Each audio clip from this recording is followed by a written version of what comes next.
Calling all Misfits, I'm Emma. And I'm Bree. And this is Buzzkilled. Buzzkilled YouTube. Welcome back. Again, is this our third time? Uh-huh. Third time. Yeah. Is there any... No. Okay, cool. We're gonna hop right in this one. I don't have anything. I don't either, I don't think. No. For those of us on YouTube, hello and welcome to another one. For those of us listening to the cast, hi. Hello. And we're on YouTube. This is a YouTube one again. So if you want to go check us out, what? I was just gonna say, are you even Buzzkilled fans if you don't watch our YouTube? Yeah. But we are on YouTube now. This is our third episode, and you go check us out there if you don't want to just listen to us. If you want to see us as well, in action. Yes, that's what we're doing. I don't think we have any business to start off with. You know, nothing too crazy, nothing new. Just hanging out. Yeah, doing our normal stuff. In this case, it's huge. Huge. It's so big. Huge. I was like, you said that? It's so actually, so big that it's going to be 2 parts. Not 1. 2. Not 3. 2. Maybe it's going to be 3. I have 30 pages of notes. It's fine. No. 2. No, I do actually have 30 pages of notes, but it will only be 2 parts. Don't worry. So that's right. Our first 2-parter. Yeah, so that's cool. And in 2-part YouTube too. We will do 2 parts. I'm not going to just talk for 2 hours on YouTube. That would be annoying. And I can't. Yeah, I'm going to be annoyed. No way. Well, we're going to do that in this recording. We are going to do that in the recording, yes. But I can't listen to that. No. Yeah. Are you ready for this case, Em?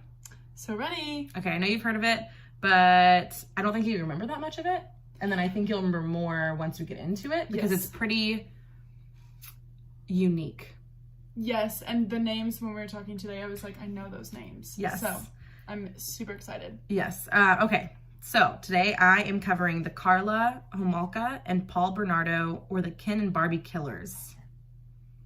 I hate that they're called the Ken and Barbie Killers. Yes. Oh, actually, I wanted to start off by saying why they're called the Ken and Barbie Killers. It's apparently because they're so attractive, which I hate. If you kill people, you're not attractive in any form. Well, they got away with stuff, I think, because they're physically attractive. Which makes them worse people. Yes. In my opinion. Mm-hmm. If you can use your good looks to get away with things or try to get away with things, fuck you. Yeah, fuck you. Big fuck you. And also, I think that they called themselves the Ken and Barbie Killers. Ew. Or Ken and Barbie. I don't know if they said the killer part.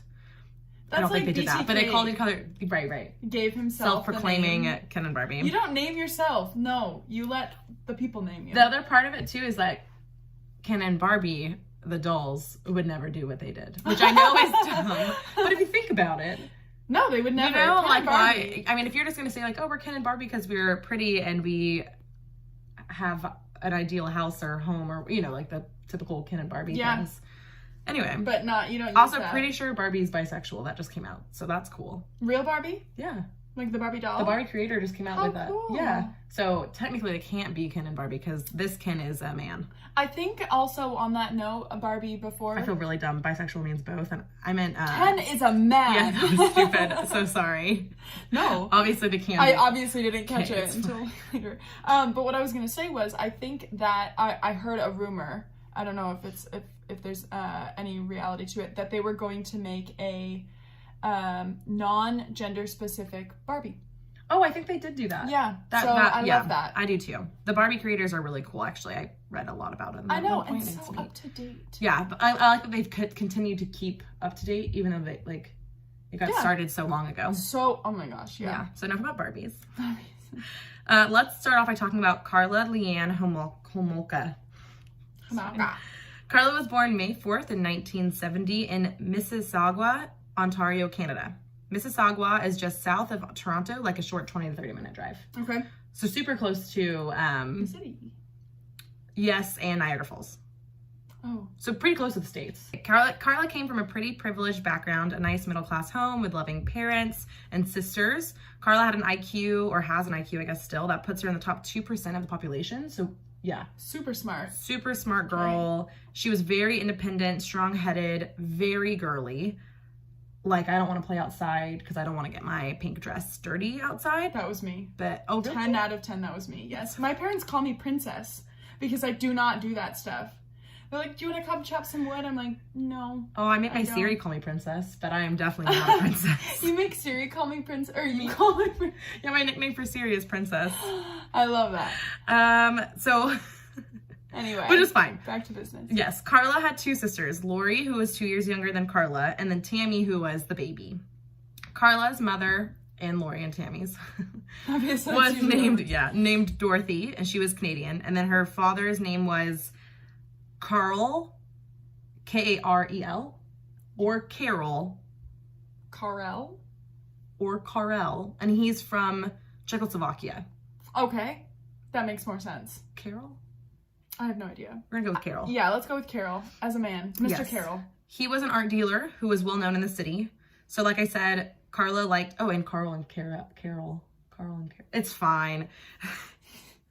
Like I said, Karla was very girly and she loved her Barbie dolls. Okay. So she had more than a dozen Ken and Barbie dolls and loved playing like make-believe house with them. Oh.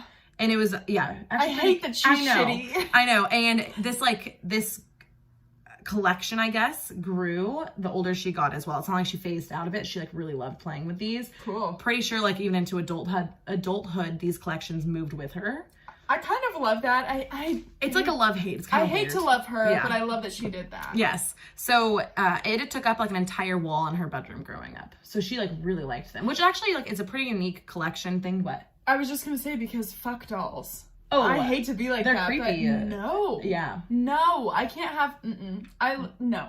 If anything, well, I'm that weirdo though. Like, I'm super paranoid at night, so if I feel like someone or something is watching me. My dolls are watching me.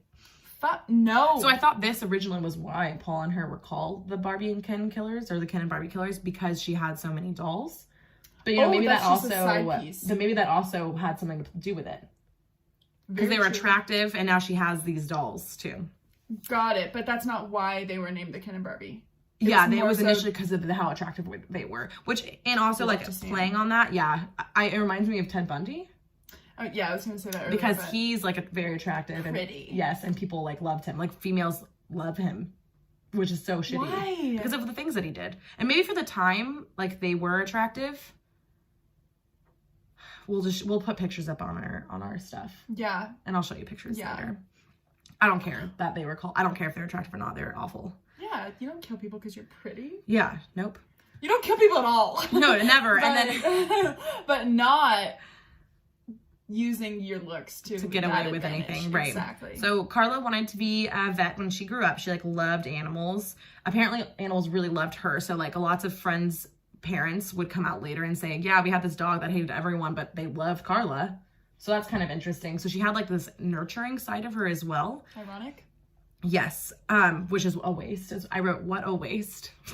Because I wish those animals just loved the normal humans. And does she have kids? Yes, she does have kids. I know. That's gross. Like in part 2. I'm revealing a lot right now. Okay. You gotta stick around. Okay. Around age 7, Karla did something that I said was a little red flaggy. If this was the only thing that she did, I wouldn't have said that. But, you know. Sure. From how it, yes. So she was chilling with her friend Raina Hill and was like, you know what would be cool? What? I'm so sorry to interject this. I just have to tell you. I meant to tell you this earlier. I was talking to my mom because she recently binged our series. And she was like, I love how you guys put 2021 vernacular in old cases. So like with the Buck Ruxton, I was like, so she was chilling, and then her husband and she goes and she's like they were chilling or yeet or anything like that. She's like, you guys say the most hilarious things for these old-timey people, like, hey, I'm gonna, we're chilling, we're hanging out. Anyway, okay, so she was chilling with her friend Raina Hill, and she was like, yo, you know what would be cool if we played with your hamster George? Which for sure. I do not like where this is headed. I had hamsters. One of my girlfriends had a hamster, Sarah, and it bit my finger, and I swore. I was like, so nope. All of my hamsters have bitten me, and really? I still loved them. I'm not obsessed. I loved my hamsters, but I liked the tubes, like the little. Oh yeah. I just loved them. So fun. I thought they're so cool, cute. and they're so easy. They're low maintenance. Yeah. Yeah. I don't freaking know. We were in 7th grade, but mine was named Hamtaro. Hamtaro? Have you heard of that? No. I'll Is show you it later. like It's a TV show. It's like an anime, yeah. Shut up, I knew that. Okay, that's hilarious. Hammy for short. Hammy. Okay. Anyway. I would have never done what is about to happen, just so we're clear. Karla suggested that it'd be super cool if they casually made a parachute out of a pillowcase and threw him out the window. Okay. To see if he would fly. Okay. Okay, Raina, for some reason, I guess, and actually not that, I guess it's not that surprising because Karla was so controlling and like very dominant. Like she very seems manipulative stubborn. already. Yeah, so she like convinced Raina to allow this to happen. And like right before she was gonna throw George out the window, second story window, not like not like a normal Raina's second story bedroom window. Raina was like, no, wait, let's not do this. And she was like, no, it'll be fine. Threw him. Okay? Yeeted him. Obviously, George. Yep, George fell because the parachute just collapsed immediately. And I don't know where I am. It's a pillowcase. And he actually survived the fall. But he died later on from his injuries. Because I think it probably like really, 2 weeks later he died. And Raina was like, there was like nothing. I'm sure he was, yeah, if he wasn't probably, paralyzed, he probably had like internal bleeding. Yeah. And what did he do? Take him to the vet? She never told her parents. Raina never did.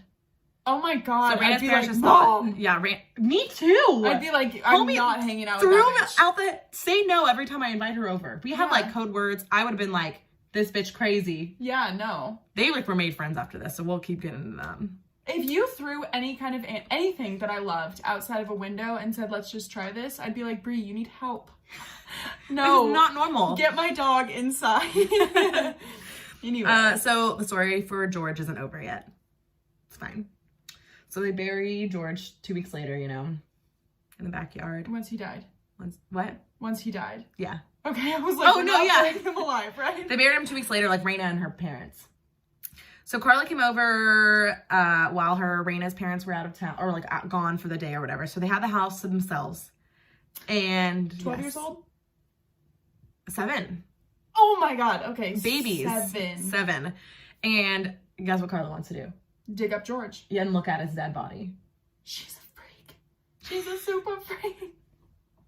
Raina, of course, wanted to like rebury George, and Karla just stared at the body. I don't think that Karla knew what to do, but she wanted to look at it, I guess, which is like interesting, I guess, if you're interested in animals. However, once again, that is so Dahmer vibes. But it's so many things, right? If it was just like, oh, your hamster died from natural causes, can you dig it up? I want to see what it looks like, right? Like that's one thing. Totally. But the fact that you took part in killing it, and then you also want to, I don't know. And how do you like casually bring that up? Like I completely understand the curiosity. If sure. You're like, I would love to see, or not love is a weird word for this, but I mean, to see anything, especially if you're interested in the anatomy or true crime or whatever the case is, to see things post-life is really interesting. However, I don't know how I would be like, Brie, you remember your dead cat? Yeah, let's dig that up. Also, the point of this too is I do like skulls of dead animals. Because they're interesting. It is interesting. I really want a dead... You've never heard an animal. Well, I guess I really want a dead. I was going to say I refrained. I'm trying to refrain from saying dead, but since she killed the George, I just like animal skulls in general, like the way that they look. Like I want a cat skull.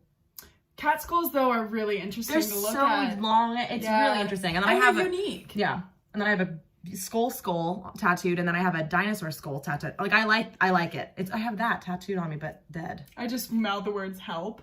Did you really? No. Oh, it's like shit. I'm like SOS. All of our listeners know. Yeah. Fine. But the fact that she like. But you never killed anything, and I think if you're participating in hurting animals. Yes. This has been said by us, by a zillion other people. That's a red flag. I agree. It's a red flag, especially like looking back from what she does in the future, you know, to the past. Totally. It's like, oh, that was a red flag. I would love to hear, and I hope we get to hear about Raina's reaction to all of this. But so it pretty much, so actually I read 2 books on this. And one of the books like really dived into Raina and like her backstory and like even the post like relationship that they had. And I didn't read that much into it because the story's not about Raina and her relationship. and I wanted to keep this like to a certain time length, but I can leave all of the books that I read. I'm pretty sure it was Lethal Marriage is the one that talks mostly about Raina Hill, and you should go read it. It's really interesting. Yeah. But Raina was like clearly traumatized. I think still really wanted to be friends with this girl. Like it talked about the beginning of how their relationship even started was Raina thought that Karla was a princess, like in elementary school, and like not made her, but was like really wanted to be her friend. So I think it like came from this, like, I really want to be your friend. I really care for you. I'm only 7 years old. I don't know what's going on. That she like had this like. That makes sense. Yeah. Not. Almost to like look up to that person. Yes. Idolize that person. Yes, idolizing. Yeah. That's a great. Because I was gonna say obsession, but that's not what it was. It was like very much idolizing her. Yeah. So the same night, Karla was like, wouldn't that be wacky? She casually, forcibly pricked Raina's finger, and then they became blood sisters. I am 98% sure my brother did that, and I'm 110% sure my own father did that. So I right in here, I was a weird little kid that did weird shit. But I mean, like, this is a wacky weekend in full. Like, you know, like, digging up the dead hamster, and then I said, no shame to blood sisters. Katie, where you at? It's fine. Is Katie your blood sister? I'm pretty sure we did it. Like 95% sure. I don't remember. We've been friends for like a hot minute, and I'm pretty sure we never like intentionally cut ourselves.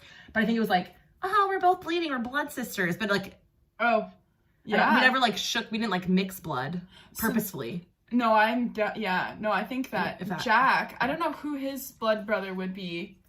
They're probably still friends, honestly. But I think what happened is they pricked their palms and then shook hands. And it's a great way to get STDs. I know my dad did that. That's a great way to get AIDS. When you're older. The younger the better, I guess. I guess, weird. Yeah, they were. My mom was like, don't ever do that again. But how did your dad do it? He did it. If he didn't do it with his brother, he did it with a childhood friend. And it was very similar. Cute. But it wasn't on purpose. I think it was like, they were both cut, or my dad was cut, or whatever. And so they were like, let's shake on it. Yeah. And then they did. And they're both still alive to my knowledge. So as Karla got older, she really took to reading the mystery novels of Nancy Drew and the Hardy Boys. Shout out to the Hardy Boys. I fucked with Nancy Drew. Did you? Fucked with That's her awesome. Hard. Oh my god, I had a video game on Nancy the Wii. Drew? Hell yeah. I had board games. I had books. I was all about Nancy Drew. So my dad was like really into the Hardy Boys when I was younger, and he bought like the whole collection for my sister to read because I'm 4 years younger than my sister, and so I didn't read any of them. And then when he moved up here and we lived together temporarily, I really wanted to read them, and he didn't have them anymore. I know, sad. But I want to read them. There's a fuck ton of Nancy Drew and Hardy Boys, so I had like no shame to Nancy Drew and Hardy Boys, but it's really interesting that she got like really into these like mysterious novels. It turns out that this episode is going to be about mine and Bree's childhood. It's fine. So far, so good. So in high school, Karla had a good amount of friends. You know, in one article, it did say that she was popular, but in another, it said that she kind of was like a loner. So I think she was like good looking and had like boys around her and had, you know, a group of friends. But never had her. Okay. You know what I mean? And she remained like this girly, long blonde hair for a while. She was an honors student and did really well in school. Like I said, she kind of got hung up on boys, and she was really focusing on like getting married. She did admit to a close friend when she was 17 that she had been thinking like really heavily about suicide. And this friend wasn't sure how serious Karla was because she never talked like this personally with this friend. Interesting. Yeah, it was really interesting. And then her friend actually also confessed to like her of hurting herself. She had hurt herself as well. So I think Karla kind of like freaked out and like panicked that like she was then relating to this person, and so she like didn't talk to her about it again. It's weird because she wants to be super personal with all of these people, right? But she doesn't. But then doesn't. She doesn't. Like it freaks her out to be like vulnerable. Right. Yeah. So and interesting. Then yeah, and I mean I'm glad that she was able to like open up to someone, like I said, but I think that this made her extremely vulnerable. So when she met Paul she meets Paul at 17, I think that he was really able to like form her or like manipulate her, mold her into like this woman that maybe she like, I think she wanted to be a certain, like portrayed as a certain type, but she really was a different way. And we'll get into it. Yeah. Okay, so at some point in high school, she started to transition into like this more like bad bitch vibe, and was trying to like wear all black, like wore like it said in one of the books I read, she changed from like pastel nail polish to black nail polish, and like lip gloss to like blood red lipstick, and then like all girly colors to like all black, which I was like, let's go. I mean, that's totally you. Yeah, I was like, that's awesome. Like, let's go. I love it. She thought it was more mysterious, which I was like, it is. So it is. Anyway, obviously. She did actually have a boyfriend right before she turned 17, or like right near 17, okay. who ended up moving to Kansas. And Karla was really nervous that their relationship was going to fizzle out. So she actually like hopped on a plane and went over to there and lost her virginity to him.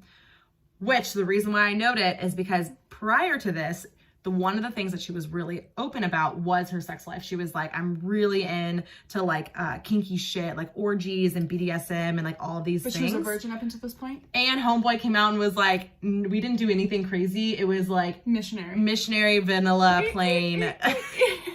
Very plain. My parents walked in. Very original first time. My foot's falling asleep, sorry. No. Holy shit, I can't feel it at all. But it was just like very plain, which I thought was really interesting. So I wonder if she was into that more stuff, but wasn't able to experience it until later. Okay.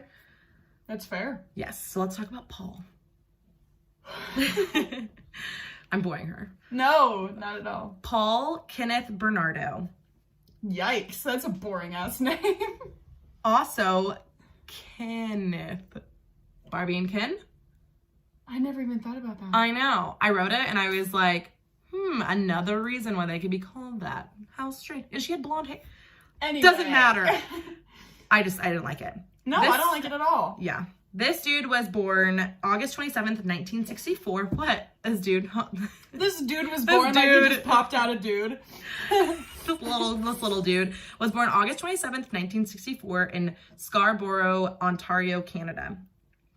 Scarborough is like a subdivision in northeast Toronto. And it was like once again, like very close to Toronto. So like Toronto's here. That's how she lived down here and he lived over there.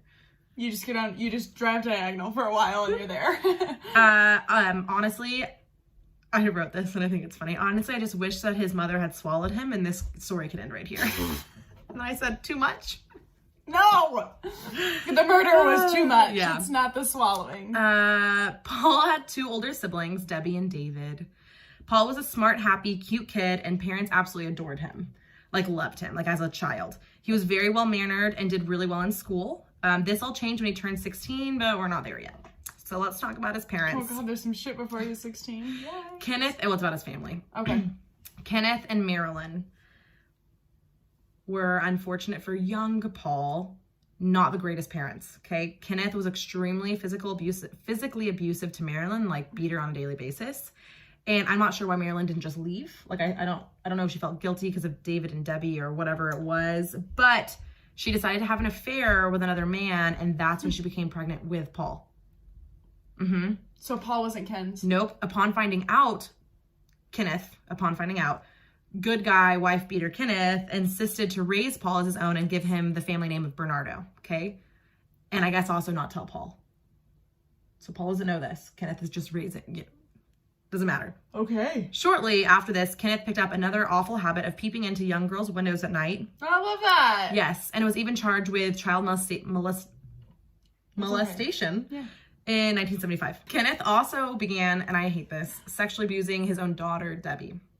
So that's oh no. Yeah. Paul's older sister. Yes. So Marilyn soon fell into like a super dark depression. They're still married. She knows about these things, obviously. And she kind of made her own little habitation in the basement and like didn't leave for the basement.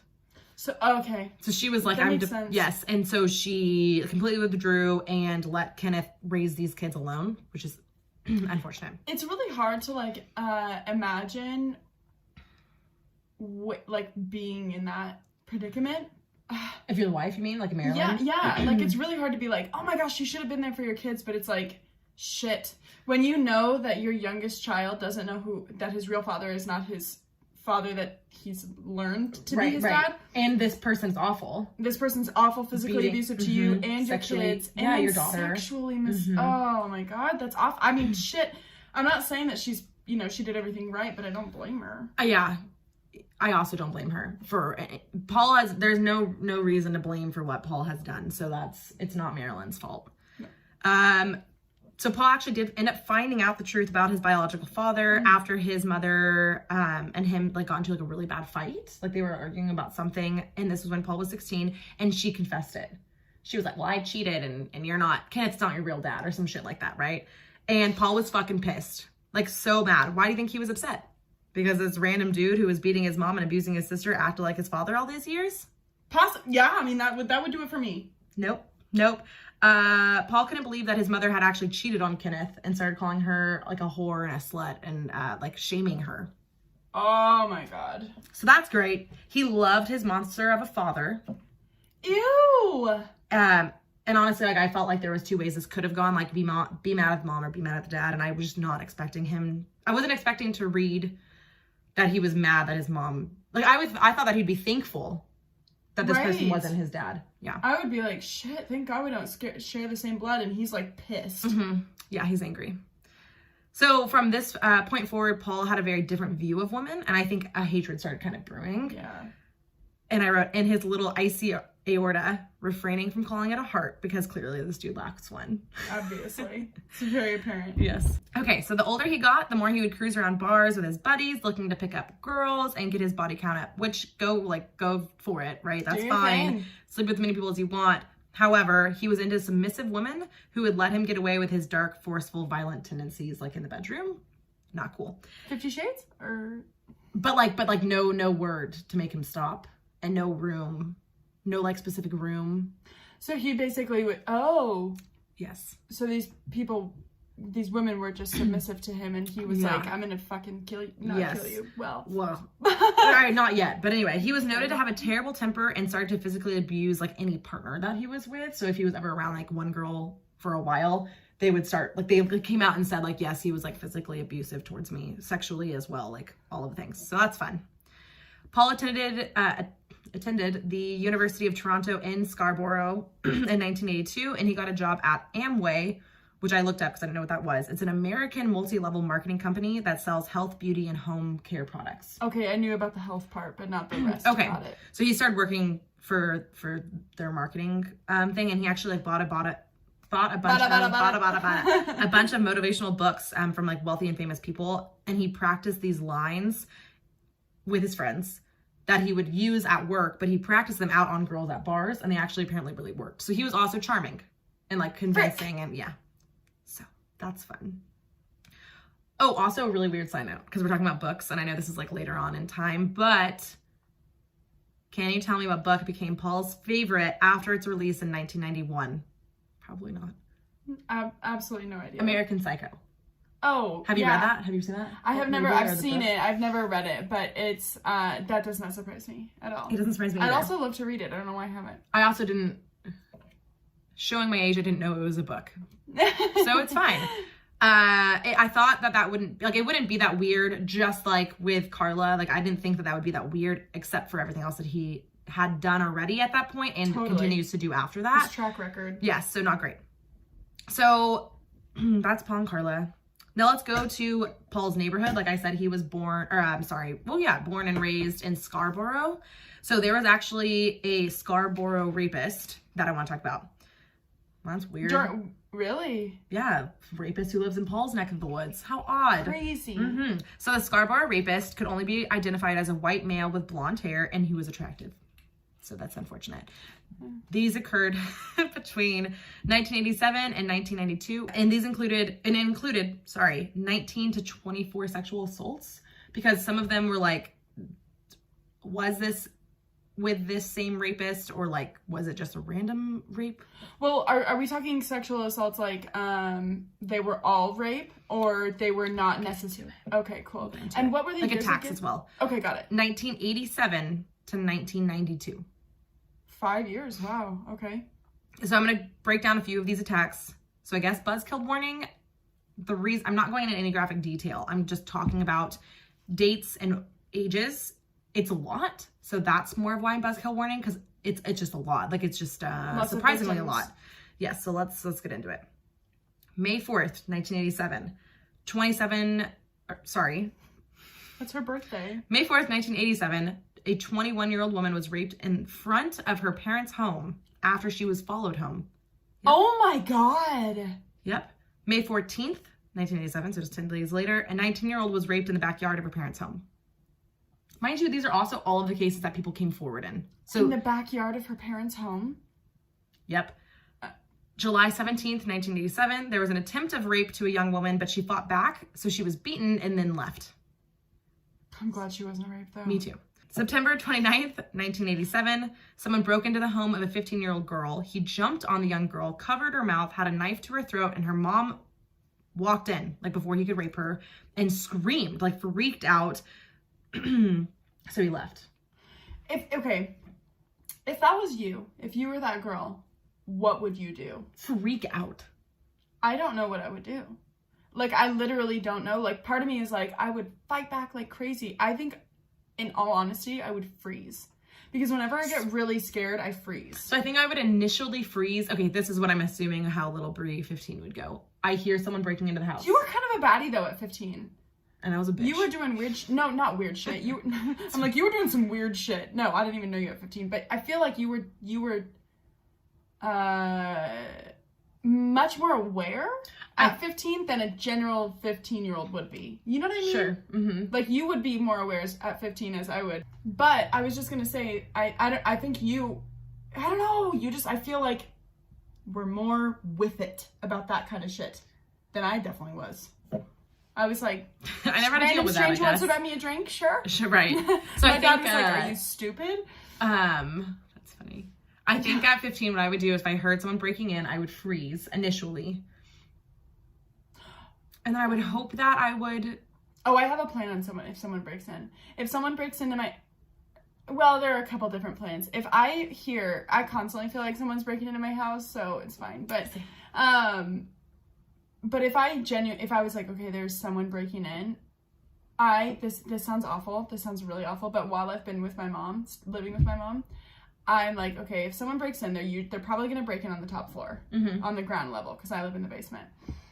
My mom will likely scream, and my dog will likely bark. So if I don't hear my mom scream or my dog bark, then I'm fine. But if I did, my plan is to get out of the house. Yeah, so through my basement. It's funny because my plan has never been to escape, and that's maybe because I know that if someone, as an adult now, obviously not a 15-year-old girl, that if someone's gonna break into my house and not know if there's people around or not, they're probably going to try and kill me. So I don't know what. Mine's like hide. Where would I hide?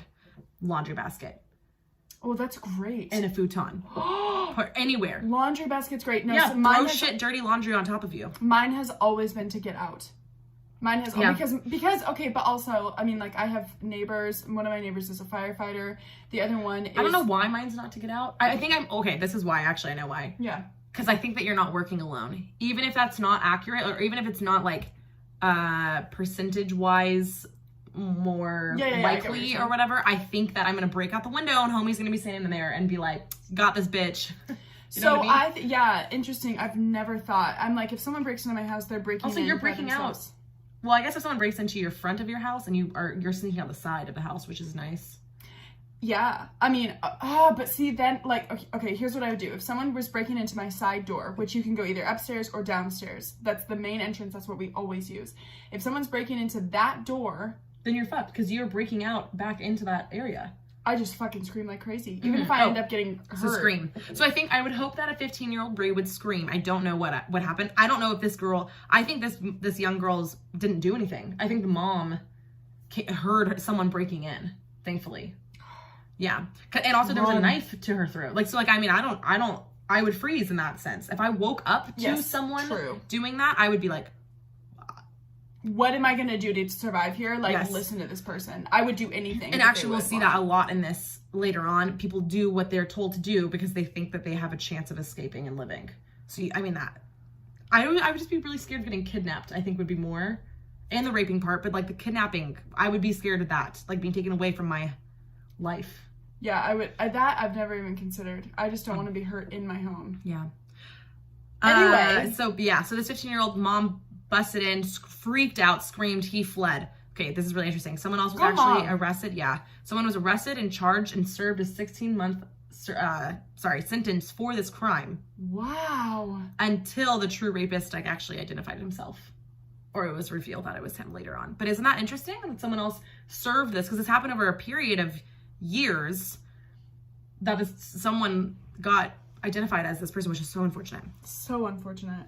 December 16th, 1987, a 15-year-old girl was raped, and the next day, Metropolitan Toronto police issued a warning to women in Scarborough traveling alone at night. They were like, be fucking careful. I just want to throw in here, don't travel alone at night.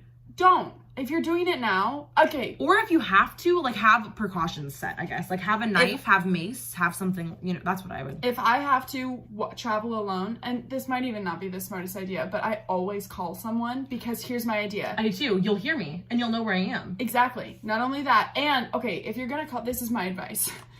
If you are by yourself, let's say, and this is happening. Don't fake a phone call. Actually be on the phone, too. Yes, A. B. If you are, like, this happens all the time, where our downtown is, there's a street, there's a bunch of bars on, and a lot of times I'll just go from one bar to another to meet different groups of friends or whatever the case is. I've done it by myself, crying, drunk. Yep, it's fine. I was on the other side. Now, I would be different because I'd be like, Brie, where is she?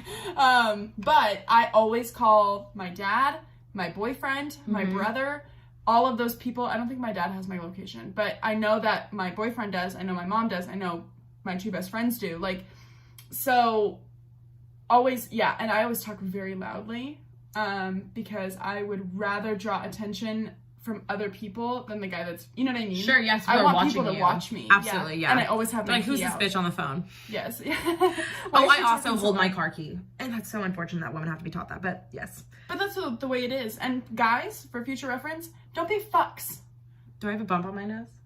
No, Brie got into a brawl with a chair. A chair. And right before I recorded this. You do a little. It hurts. It's you totally, just a little though. It doesn't. It just looks like you have a little bump on your nose. It's fine. You have a great nose though. I don't really like it. Thank you. Really? Yeah. I mean, it's fine. Yeah. I'm not gonna do anything to. Anyway, we digress. Anyway. December 23rd of 1987, a 17-year-old girl was threatened with a knife and raped. And raped? Yes. But like held at, but this was the first time a knife has like been involved, like a weapon. So she was held at knife point and then raped. And where did this occur? Sorry. All in Scarborough. I'm sorry. Outside or inside? Do you know? Outside, I'm assuming. Okay. Most of these were outside except for that one with a 15-year-old girl. With the break-in. Okay. By this point, this rapist started being called the Scarborough Rapist, which I don't know why it took so long. Yeah. Okay. April 18th, 1988. So that's a big chunk. 4 months took me of nothing. So I'm a little bit surprised by that, but maybe not.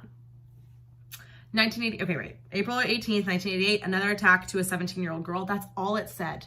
So I don't know if she was raped or if she got, or I don't know what happened, but all it said was an attack to a 17-year-old girl, which I thought was interesting. I hope she's thriving. Me too. All of these. I hope they're all thriving. May 25th, 1988. The rapist was actually almost caught because the police started staking out bus stations, but the rapist realized and escaped, like ran. Wow. Yes. So I was like, damn. So he was right there. Yep. So May 30th, 5 days later, an 18-year-old woman was raped about 25 miles southwest of Scarborough, but they still tied these together with the Scarborough rapist because I think the description was pretty similar and the method and all that was the same. Yes. Right. And also, like, can homie not drive?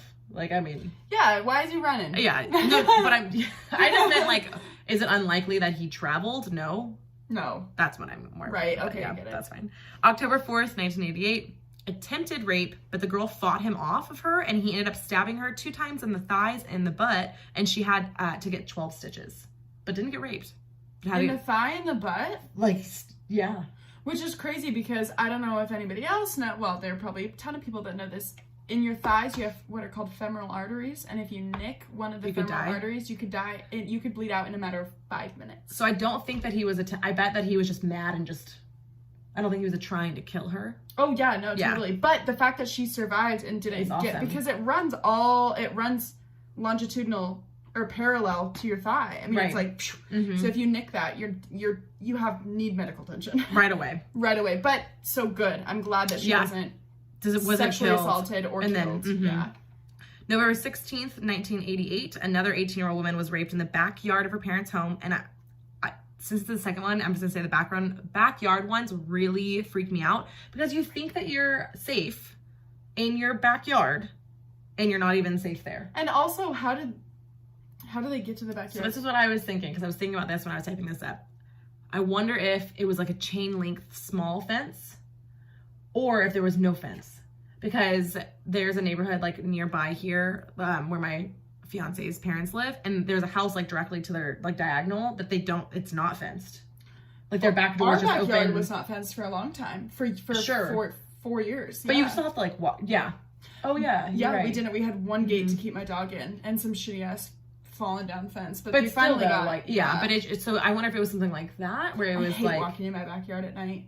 So November 17th. So the next day after that one, in 1988, a task force is finally formed to capture this guy. Which I was like 6. Like how? Why? Why did it take that long? 11, and the first one was May 4th of 1987. Do better.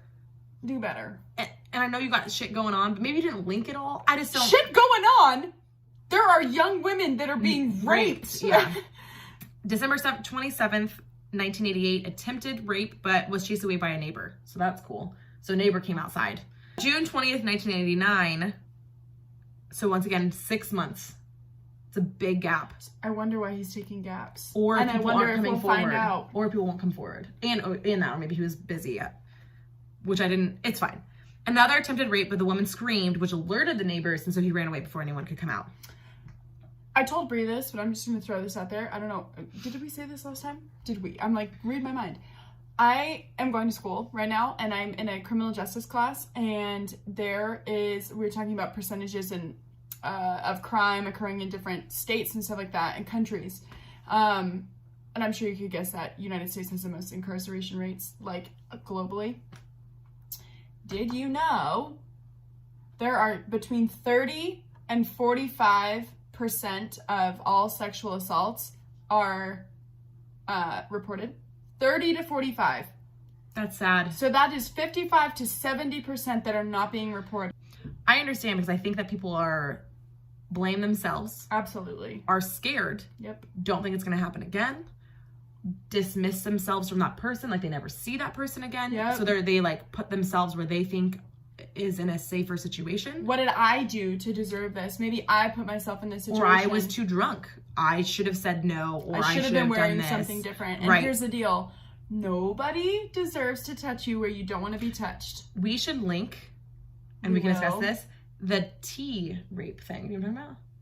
So there's a YouTube video, and I will link it because it's really cool and it's about rape specifically. But it compares rape to tea.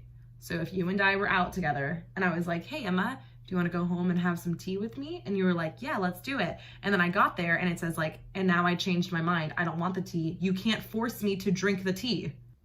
I don't know where I was going with that. But the point is no matter if you're married, no matter if you say I love you every single day to this person, nobody deserves anything from you. Really. Yeah. Be rude. I was listening to freaking Crime Junkies. Shout out. They said it like 86 times in this episode. Be rude, be weird, stay safe. It's true. Stay alive. Stay alive. And it's like, fuck yeah, no matter where you are. Anyway, I just thought that was bad. Really, really sad. Mm-hmm. That is sad. Anyway. So let's go back to this. August 15th, 1989, a 22-year-old woman was raped. Okay. November 21st, 1989, a 15-year-old at a bus station was raped. Okay. December 22nd, 1989, a 19-year-old was raped. And then a big gap again. May 26th, 1990, a 19-year-old woman was raped. And it is because of this badass woman that the police were able to create a composite sketch, which was released 2 days later. So, and that's the last rape that I have on file for the Scarborough rapist. But this person created, she said that she saw him like face on, which is like really interesting and really ballsy of this person, but it also been going on for years. Yeah, he got cocky. And I know that I said the Scarborough rapist continued until 1992, but I couldn't find any other rapes in that. However, I think that maybe they were just combining all of the things, which we'll get into. So, like I said, the way that this rapist would get away with his attacks and not be identified is because he would attack women walking somewhere alone in the dead of night and would attack them from behind and sometimes at knife point. Knife point. Knife point. So he was never seen. So he would just be, you know, from the back, which is not fun. So about the sketch that was released. This might shock you, but this dude looked like Paul Bernardo. Whoa! Weird. Crazy. It was released in the Toronto newspaper 2 days later, and we'll put it up on the Instagram to like show you what we see about the sketch versus like who Paul looks like.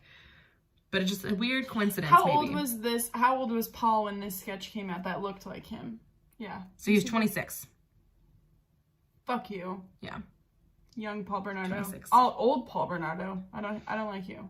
Any of you. Or your rapey ways. Yeah. So 16,000 people called in to give tips when this sketch was released. That's what would happen if you or I did something shady. We had so many people. Or someone that looked like me. Because all of our family, I was asking my Because it mom. doesn't have to be, it might not be Paul. It might not be Paul, but... So 2 of these 6 out of the 16,000 tips that came in said that they should look into Paul. 2? 2 of them.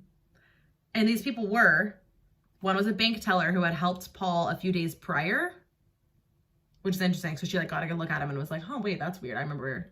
Which crazy. Good on you, bro. I wish that if I was bartending that I could remember that. If someone came forward and said, I used to be a bank teller. Oh, I forgot about that. Dude, I know. I blacked out. I was a bank teller, and I'm going to tell you right now, there are probably 3 people that I will remember.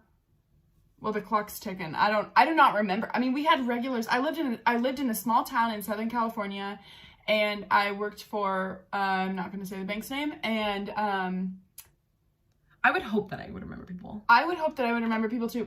It was a few days later though, so maybe you would. I was just going to say that. Maybe because of the closeness in time, and also if this person was like, attractive, B. And then the other thing is if they were like, no, you're good. If they were, they wanted to find him on sexual assault charges and rape charges, I'd be like, rack your brain. Sure, know? Yeah. So maybe I would, but I'm just saying that good on that teller. Anyway, so one was the bank teller, and then another one was a woman named Tina.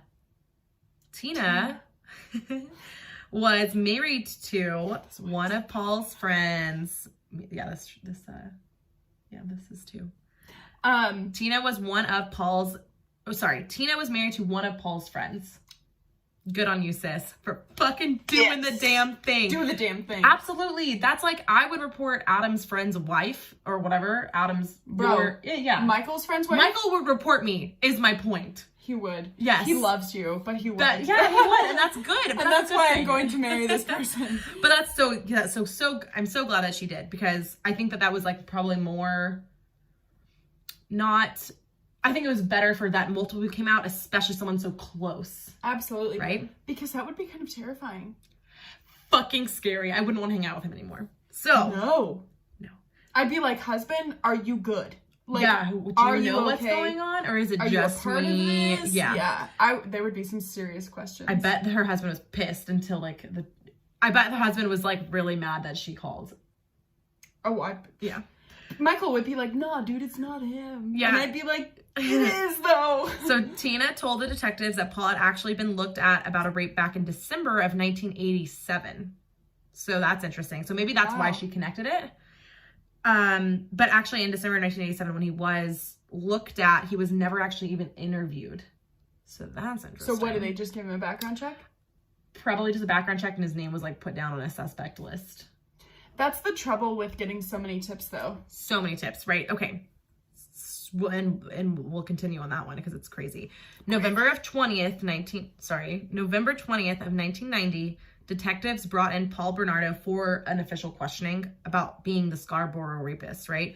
Paul, being the good Samaritan he was, answered all of the detectives' questions, offered up his own DNA, and was like, look, here's my DNA, compare it to the rape kit DNA that you have, because it's not me. Like, it's not me. Good guy Paul stated that, oh my God, I look so much like that sketch, so I'm not surprised that I was called in. You're also a creepy fuck. But he said that. Like, they asked him, why do you think you're here? And he was like, well, I'm not surprised. I look just like that sketch. Like, I look just like him. How fucking weird is that? I'm also shady as shit. Yes. I would not. The police, however, were like, wow, there's no way this dude is it. Like, he is well educated. He's well mannered. He offered up his own DNA. So he was released. Like, I mean, they had no, but yeah. That's hard, you know? That's so hard, especially when he offered up his own DNA. Because that's in my Law and Order, no. They refused to give it up.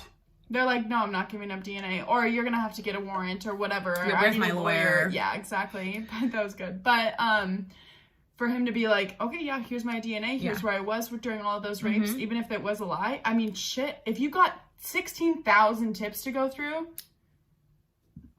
it makes sense. Yeah. So just to be clear, though, the DNA did get sent off to the Toronto Center of Forensic Scientists. However, it was sent in with like 15,000 other samples. 15,000 samples. Okay, that is absolutely bonkers. That is so many samples. So many people. And this facility just didn't have enough staff to go through all of this like in a timely fashion. Like, they were like, it's gonna take years. Because that's so many. Wow. So many years.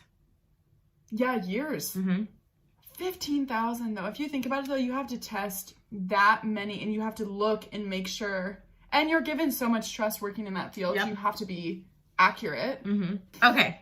So let's go back to how Karla and Paul met, because that's why we're all here, right? Sorry, it took me so long to get there. Oh my God, I forgot about Karla. She's still in this. And this is not close to being over. I can tell. In October, an hour later. Not even that bit. I know. In October 1987, at 17 years old, Karla and her friend decided to go to a pet convention in Toronto. Karla was working for like a local vet and was like being an assistant, just so you do know. She did get into like the pet world, which is cool. Good for her at the time. Not whatever, I hate you still.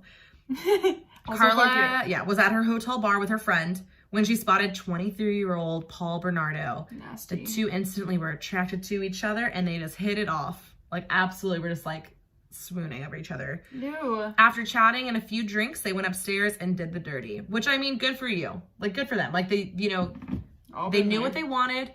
They got it. That is literally the only time I will say this in this episode. Or the next episode. Because other than that, don't get what you want because I hate you. No. So they don't. The two fell into a whirlwind romance. Paul would stay at Karla's family's home a lot and was involved with her family. And her family, like, really liked Paul. I mean, Paul was well off. He had a good job. He was well educated. He seemed like a cool, normal dude, right? So, whatever. And he was actually there so often that his parents called him the weekend son, which is sad. Fuck, I love that. It's cute because it's like he was there so often, how often he was there. And mind you, like, he still lived in Scarborough, which is northeast of Toronto, and she still lived in Mississauga, which is, reminds me of Mississippi. And it's a little, southwest. I was thinking north, and I was like, that's not right, of Toronto. So, like, it says it's about, like, a 2-hour drive, but I think that it could have probably easily been, like, an hour and a half, depending on how you drive. If you drive like me, an hour. It's fine. If you drive like Brie, you'll be there in 10 minutes. It's fine. I mean, yeah. Anyway, so the younger girls, Tammy and Lori. Glitch in the Matrix.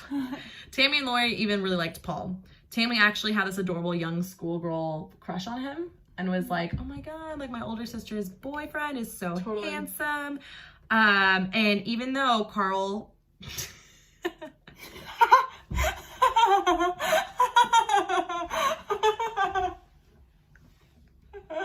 I love this podcast.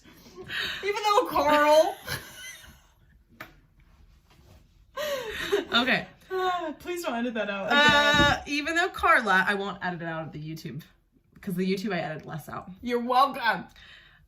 Even though Karla and Paul got engaged in 1990, the crush didn't stop. Tammy was like still very into him, and I totally get it.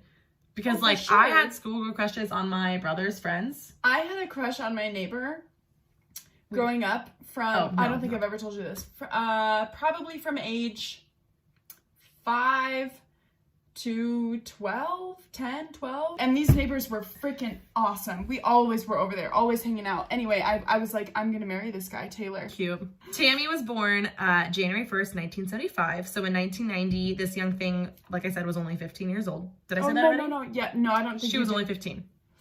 I don't like where this is headed. It's okay. Like I was saying, you know, I would have probably died if my brother's friends at the time found out that I had a crush on them. Like, I was absolutely not. Yeah. That is not. Don't look at me. Nope, that's not what Tammy thought. You want to know why? Because Paul was absolutely leading it on. He had a thing for Tammy. Okay. Yep. I just want to say that Paul at this point is 26 years old. Want to reiterate that. 26, Tammy is 15. 15, leading her on. Ugh. Paul even admitted to Karla later on, and like it's like a known thing, that he took Tammy to go like for a beer run to get beer for her and her friends, and then they ended up like taking hours, and they were like, what happened? They ended up like making out and doing some like pants rubbing. What was that? Sorry. No, I just think that pants rubbing, like, well, it wasn't right now. Okay. It wasn't sex. So, like, they didn't have sex, but they were like doing handsy stuff, but like nothing internally. Nothing super, super intimate, but this 26-year-old is making out with this 15-year-old while on a beer run for her and her school girlfriends. Yep. Paul also told Tammy about how beautiful she was and how much more desirable she was than Karla. And I mean, Tammy was fit and adorable and a blonde, young little thing, so I get it. However, not okay to say to your 15. Yeah. And Tammy started falling in love with him. So, I mean, she didn't realize the lengths that Paul would go to get her. We'll get into that. But Paul began to obsess over Tammy. Like, obsess over her in a sexual way. While he's dating her older sister. Karla knows about this. So Paul and Karla together. Paul would look into Tammy's windows while she was getting dressed. And not only did Karla know about this, but she would help him get a better view by breaking the blinds in her window. So he could stand outside and get a better look at her naked 15-year-old sister. I will never help my brother that way. You also don't have younger siblings, but in general, you probably Well, I mean, yeah, my brother's an adult, but still. And he also doesn't, but yeah, I can't imagine you doing that for any. I can't imagine. I literally can't imagine. Are you ready? Yep. Not only would Karla allow this, she would dress up casually as Tammy and have sex with Paul as Tammy. I think. No, I just can't wrap my head. I think that Karla was doing this in a way to give Tammy to Paul without Paul leaving her, maybe? Without leaving Karla for Tammy. This totally just clicked what kind of case this is. And also, or what this case is. Okay. That I knew. I was like, once we bring up Tammy, this will like... Okay. My theory is that, I have kind of two sides to this theory. What you just said is to like giving Paul Tammy without giving her Tammy, right. and being like, you're still mine. At least you're still sleeping with me. That's exactly what I was gonna say. Yeah, getting the you still want me, you still need me. I'm still gonna have sex with you as Karla, but she's but Paul might have the idea. And I understand fantasies, but this is like a little bit too much. I guess Paul's big thing was taking women's virginity. Okay. So he really liked that. That makes a lot of sense. And if you remember, Karla gave it up to her boyfriend in Kansas. So that's exactly what I was just going to say. He was fucking pissed about that and was like, you're a slut because you didn't wait for me. Which, mind you, he's like a lot older than Karla and wasn't a virgin. Like, he had also slept with those girls at the bar. Yeah, but men are holier than thou. But, like, go fuck yourself. So, like, don't have taking people's virginity be your thing. No. And I'm not saying that you can't take people's virginity, because I'm sure there's people out there that have taken plenty of people's virginity. So, what I was going to say is... The virginity thing. The virginity thing and the sexual thing. Be how you're going to be. Sure, yeah. Sleep with who you want to sleep with. But if your prerogative, if your MO is to take as many virginities and that is only it for you, that's weird. Right, and that makes me think too, now that we're like talking about this, like having a conversation actually about it, not me just like researching and writing. I wonder if he had the chance to take Tammy's virginity and like date her. If he had if he dated Tammy, took her virginity, would he then move on? And that was the obsession? Was that Tammy was it? That's what I was going to say. Is I've read and heard and watched a lot of cases that this happens, and it's like when they have sex with the person that they're like saving for, right, or whatever. Right. And now they've lost it, and they're like, that was it. Cool. I didn't realize that I only wanted you for that. Yeah. And also, why? Yeah. It's not. I mean, it's like, why? Like, I know when I. It doesn't matter, but it wasn't like pleasurable. And it wasn't, like, great for anybody in the room. Involved. It wasn't like, oh my god, you're so awesome. That was like, the best thing ever. Yeah. Anyway, Christmas 1990. Paul is invited to hang out with Karla's family, and he of course accepts this. Like, he's not close to his family. So he spends the holidays with them, which is, cool for them. But not. Karla and Paul are exchanging gifts, and Karla decides to give the best gift of all. And do you want to guess what it is? Was it her sister's virginity? It was. Because it's hers to give, obviously. Karla thought that since she couldn't give Paul her own virginity, the best next option would be to give her her sisters. Give her her sisters? Give him her sisters. Yes, virginity. Tammy. Yes. So she can't give her her own virginity. Mm-hmm. So she was like, I'll give him Tammy's instead. Was Tammy cool with this? So cool. No. She had no idea. We'll talk about it. Okay. We'll get there. So Karla stole some halothane from her job at Martindale Animal Clinic, where she was a veterinary assistant. Halothane, do you know what it's used for? I just have a feeling it knocks you out. So it's used for general anesthesia and meant to be inhaled. So it's an inhalation. Right. And this can be used on both animals and people, like it's used in hospitals sometimes. I think I once used that when I was doing, my broken leg. Yeah. So her plan began. She stole this like 6 weeks ago. It's fine. Everything's fine. It's fine. December 23rd, 1990, the Homolka family is spending the day doing Christmas activities, eating, making home videos, being merry and cute. I love that. The family also, and I like this part about Karla's parents, the family was drinking spiked eggnog. Oh my god, the parents were like, yeah, fuck it, to give it to everyone, I don't care. Like, they trust the kids and the family to take care of each other, and they're all sleeping there. So they're like, yeah, drink some, it doesn't matter. Tammy was getting a little bit buzzed, and Lori was the other sister, so the middle child was like, yo, Karla, stop feeding Tammy drinks, she's fine. It's said that Lori got annoyed that she wasn't getting attention like Tammy was getting attention, so she was like, I'm going to bed. Okay, good night. Her parents soon followed. So now it's just Paul and Karla and Tammy. Tammy wanting to be the cool younger sister, hanging out with the older sibling, with the hot boyfriend. I hate where this is going. Was like, I'm going to stay up with you, and we're going to drink eggnog. But it's now spiked with a prescription sedative, Halcyon, to put Tammy to sleep. Okay? Not halothane, Halcyon, okay? The halothane comes in later. I would like to mention that Karla actually attempted this stunt before by crushing up Valium and putting it in her sister's spaghetti. Her sister ate the spaghetti, started to fall asleep, but eventually started to wake up, was never fully asleep, was just very dazed, I think. Totally. And Karla was like, oh, just go to bed. It's fine. Just go to sleep.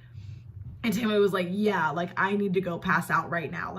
Something's not, I'm here with it, but I'm not with it, So Paul just crept in her bedroom and masturbated over her while she slept that night. It's fine. So that was attempt number 1. Okay. Masturbated over her? Yeah, yeah. While she was like this. Get out. So back to December 23rd, 1990, right? So Tammy starts to fall asleep from this drug in her system that she has no idea about. And she's like, I want to stay awake. And Karla's like, just take a nap. You'll feel better. You're just drunk, fall asleep. I'll be here when you wake up, okay? What would happen next? Paul was there. Would forever scar the Homolka family. And I'm sorry to say this, but this is the end of part 1. Come back for part 2. It's just a week. Just 1 week. Sorry, guys. I automatically just get so annoyed. I'm like, just wait a week, damn it. Oh, I hate parters. I wait until the second parter. So I'm so sorry to do this to you, but I can't. Here's the deal. Just come back. You'll be okay. You will be. And we'll be here. We're going to finish the second episode. I'm going to have family dinner at the end of this. So excited. The next episode. the next episode. The All Family Dinner. So it's all occurring on the same day, so it really doesn't matter. Okay, you guys, thank you so much for staying with us and like staying tuned. And we hope to see you next week. Stay tuned. Hope you listen to us next week. And thank you for following along our two-parter, because this is our first one. And so this is a really important case, and I think it's really good to like shed more light on it. Yep, I agree. With that being said, we'll see you next week. I'll be wearing the same outfit, though. Me too. Follow us on Instagram. At Buzzkill Podcast. Twitter. Buzzkill Pod. Facebook. Buzzkill Podcast. TikTok. Buzzkill Podcast. Email. BuzzkilledPodcast@gmail.com. Website. BuzzkilledPodcast.com. And our YouTube. Buzzkilled Podcast. And we want to hear from you. We do. Keep reaching out. Keep talking to us. And when I say keep, I mean please start. So, thanks guys. We love you. Thank you for watching and listening. We do love you. We love this podcast, and we do it for you and for us. So we'll see you next week, and good night. Bye.